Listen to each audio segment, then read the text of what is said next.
Ada seorang syekh cerita dalam salah satu ceramahnya, cerita tentang seorang dokter perempuan di sana, di Arab sana. Ada seorang anak lelaki bawa ibunya masuk ke dokter ini, subhanallah. Ibunya ini gila. Anak-anak muda ini, belum nikah, dia bawa ibunya. Nanti ibunya tersenyum sendiri, ketawa sendiri. Masuk ke ruang dokter itu, mejanya dokter diputerin sama ibunya. Anaknya minta maaf, ya dok kata dia. Sekali-kali nanti ngeliat di televisi dokter itu ada gambarnya Ka'bah. Ibunya ngomong, nak kau bukan nak ngomong, kamu bohong mat kau bohong sama ibu. Katanya mau dibawa umroh ibu kata dia. Nanti diludahin anaknya, digigit anaknya. Nanti kerudungnya ibunya terbuka, dipasangin lagi.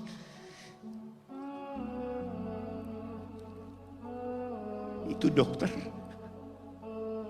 tanya sama anaknya, ini siapa?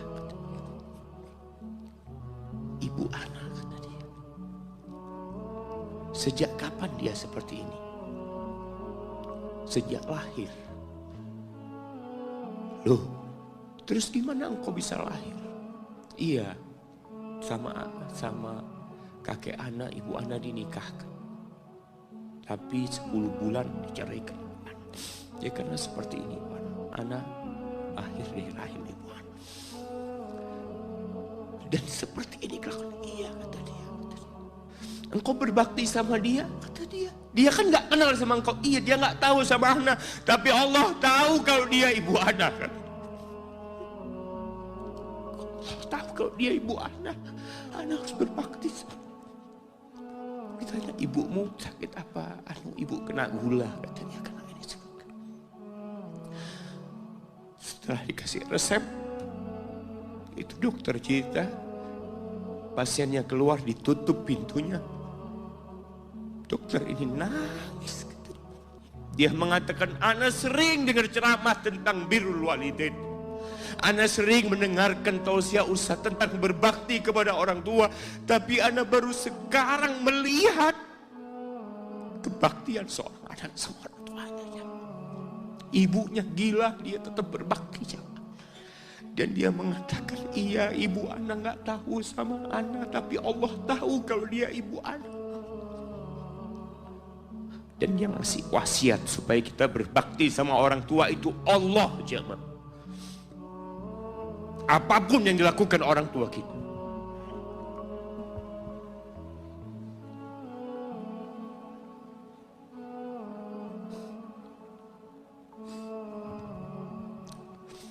Apalagi ibu. Allah katakan, hamalathu ummuhu kurha wa wada'athu kurha. Ibu kita, hamil kita itu dalam kondisi yang sulit.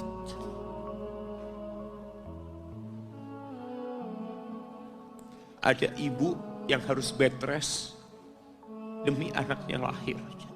Demi kita lahir, ibu kita itu bed rest. Capek dikit keluar darah. Ada yang harus hamil kita dalam kondisi dia ditinggal sama suami. Dia harus cari nafkah sendiri. Ada yang harus muntah-muntah demi kita. Allah. Lalu kita berdiri buat ibu kita. Capek. Diceritakan seorang, ya kita semua tahu ceritanya, tentang 3 orang yang masuk ke dalam gua. Kemudian gua itu tertutup dengan batu yang menggelinding. Lalu mereka bertawasul dengan amal soleh mereka. Salah satunya yang mengatakan, ya Rabbi, Allahumma, ya Allah, aku punya 2 orang tua. Aku punya 2 orang tua. Yang aku senantiasa memberikan susu kepada keduanya sebelum keluarga yang lain minum susu. Dia sudah menikah, dia punya istri, punya anak. Pada suatu hari, ya Allah, aku kejauhan cari rumput. Sehingga aku balik dalam kondisi orang tua sudah tidur. Maka aku pereskan susu buat keduanya, ya Allah. Allah tahu, tapi dia mau cerita sama Allah. Dia ingin tawasul dengan amal soleh dia. Lalu aku taruh di wadah. Aku datang ke bapak ibuku, mereka tidur. Maka aku berdiri di hadapan kedua. Jamaah, bukankah bisa dia taruh di sebelah meja ibunya susu itu? Dia ambilkan meja, taruh di sana, dia bisa tidur. Dia sudah berbakti sama orang tuanya dengan seperti itu. Tapi anak ini tidak.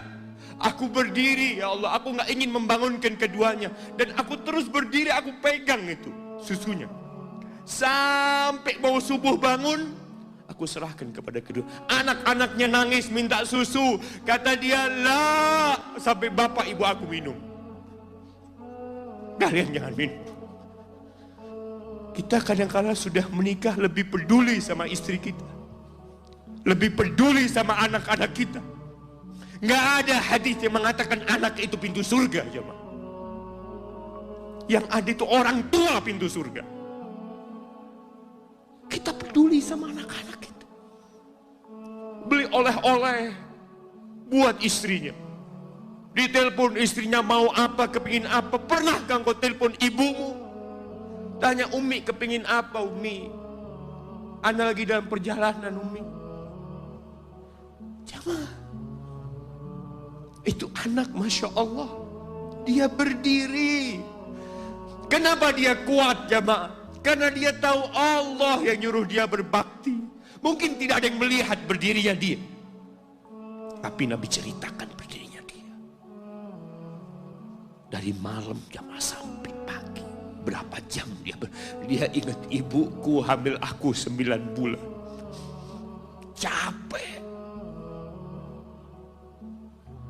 Ana semakin tahu dengan tugas besar seorang ibu dan pengorbanan seorang ibu. Setelah Ana menikah, setelah Ana tahu bagaimana istri Ana hamil, ketika dia harus tidur gak enak, makan muntah, jemaah. Ana melihat istri Ana sampai lemas dia. Ana ingat begini ibu Ana hamil Ana. Lalu kita lupa, jemaah. Kita sok sukses, mungkin engkau lebih sukses dari orang tua. Tapi kalau nggak ada bapak ibu, engkau nggak akan pernah lahir di muka bumi. Allah ceritakan ibunya hamil dia. Wa wada'athu kurha, dan melahirkannya dalam kondisi sulit. Kadangkala perut ibu kita itu disobek demi kita keluar dari perut ibu kita. Antum meninggalkan luka di ibu. Itu dijahit. Kalau antum anak ketiga, Allahu Akbar. Berapa kali dibelah perut ibu kita aja. Tubuhnya jadi jelek gara-gara kita. Tapi dia nggak peduli, yang penting antum lahir dengan selamat. Kalau ibu kita dikasih pilihan, ini nggak bisa diselamatkan dua-duanya. Salah satunya akan meninggal dunia. Kira-kira apa kata ibu antum? Iya, nggak apa-apa dok, selamatkan bayinya dok. Nggak apa-apa dok, biar dia lahir dok. Subhanallah. Berapa banyak ibu yang meninggal dunia ketika dia melahirkan anak. Wa hamluhu wa fisaluhu 30 syahra. Hamilnya dan menyusuinya itu 30 bulan. Artinya bukan ketika antum lahir selesai lelahnya ibu kita. Memang ketika antum lahir dengan selamat, Allahu Akbar. Ibu itu lupa dengan rasa sakit dia 9 bulan. Ibu itu lupa dengan jeritan dia mengeluarkan kita ketika kesakitan. Itu lupa. Dia tersenyum, dia bawa anaknya, ditaruh di dadanya. Allahu Akbar. Kalaupun ada air mata yang menetes, itu air mata kebahagiaan orang tua dengan hadirnya kita di muka bumi ini. Lalu kita bisa berjalan. Kita nggak bisa apa-apa lahirnya. Allah rekam kebaikan ibu kita. Kita disusui sama ibu kita. Berapa bulan? 2 tahun. 24 bulan disusui. Mungkin ada yang kurang, mungkin ada yang lebih. Tapi yang jelas kondisi kita tidak bisa berbuat apa-apa. Kita hanya bisa menangis, jemaah. Antum lapar menangis, buang kotoran menangis. Siapa yang datang membersihkan kotoran antum? Ibu antum. Yang gendong antum siapa? Ibu antum. Dia susui. Subhanallah, sampai anaknya agak besar sedikit, diajari bicara sama ibunya, diajak ngomong sama ibunya, diajarin berdiri sama ibunya, diajarin berjalan sama orang tuanya. Allahu Akbar. Kemudian ketika antum sukses, antum berangkat ke luar negeri, antum berangkat ke luar kota, meninggalkan kedua orang tua antum, boleh, asalkan dengan ridho orang tua antum. Kalau ibu antum telepon, antum di Batu sini, kuliah, sampai sukses jadi pengusaha di sini. Ibu antum di kampung telepon, nah ibu ingin kau balik ke kampung. Jangan pernah mengatakan, Bu, anak kerjanya di sini, ibu.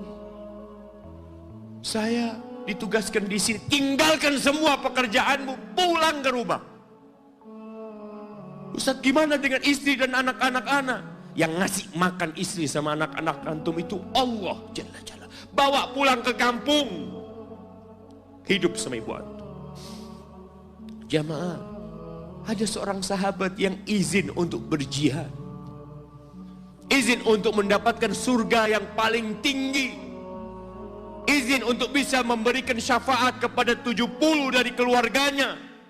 Kalau dia mati syahid, dia datang kepada Nabi SAW, ditanya, bapak ibumu hidup? Iya, kata dia, pulang engkau ke sana. Fazammal jannah, di sana ada surga. Ilzam rijlaya, engkau tetap di kaki ibu. Ini mau jihad, bukan mau cari fulus, jemaah. Bukan mau cari kenikmatan dunia, dia mau cari surga. Tapi pintu surga yang paling baik orang tua dapat jauh-jauh. Jemaah, Allah, ketika antum nangis di kasur ibu, di dapur lagi masak, dimatikan kompornya, dia datang jumpai antum. Antum lihat, anak sering lihat ketika kajian, bagaimana seorang ibu yang gendong anaknya yang nangis. Dia ingin dengarkan kajian, tapi engkau menghalangi dia untuk mendengarkan kajian dengan baik. Dia harus gendong. Kadang-kadang nggak boleh deket-deket kajian, yang bawa anak tempatnya lain, dan dia nurut. Engkau ganggu hidup dia dari sejak engkau lahir. Kemudian setelah engkau dewasa, engkau nggak berbakti sama ibu. Lupa dengan wa hamluhu wa fisaluhu 30 syahr. Di masa Umar bin Khattab, ada seorang yang datang kepada Umar mengatakan, ya Amirul Mukminin,